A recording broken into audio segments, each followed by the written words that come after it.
Seeking to allay the fears of Americans over their trusted banking institutions going belly up and leaving them high and monetarily dry, the Federal Reserve believes there may be proof here that there's nothing to fear. Isn't that what they always told us in the first place about banks?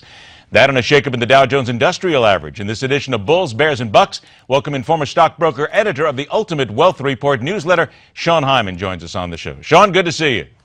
Hey, good to be with you. How much of a shakeup is this? The Dow Jones has dropped AT&T and added Apple. Look, Apple's making a tremendous amount of money, but come on, AT&T was always a stalwart of the Dow Jones for decades. Yeah, I mean, honestly, I think, Apple needed to be added at some point. I mean, it's the largest company in the U.S. It's the largest company in the world by market cap. It's probably the most stable with the least debt and the most cash. So it deserves to have its place in there. It's debatable as to which, company to take out as a result. I do find it interesting that Apple launched a lot of the biggest part of its company, the iPhone, through AT&T, and now AT&T is getting replaced and Apple's in its place. I also find it interesting that Verizon is still in the Dow, but AT&T is out. So again, that could be an edge to Verizon and something that could be a bit of a hindrance to AT&T. Is this going to be any sort of a death knell or any sort of a big problem to people who hold AT&T stock because it fell 1.4% right after this news was announced? No, I mean, AT&T is the company it is, whether it's in the Dow or whether it's out of the Dow. The bigger component really to be in is the S&P 500.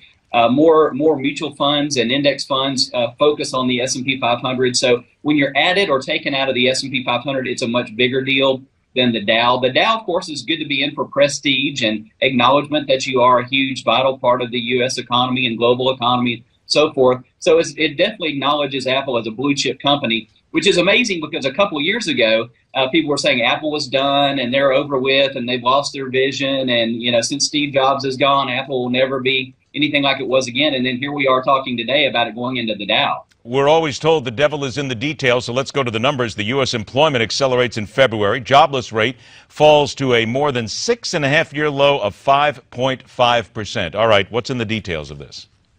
Well, employment is perking up. I mean, unemployment's going down. Of course, a lot of that is because a lot of people leaving the labor force. What I'm not seeing as much is wages going up as much as they should.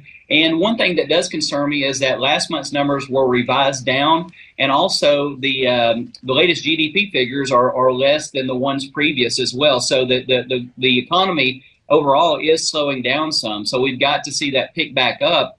And if we don't see a bit of a decline in the dollar, and if we don't hold off on rate hikes a little bit longer, then of course it could cause GDP to growth to slow even further. All right, Sean, a couple of minutes that we got left here. The nation's 31 largest banks just went through stress testing by the Fed. What exactly was that? Why should the consumer be interested in this?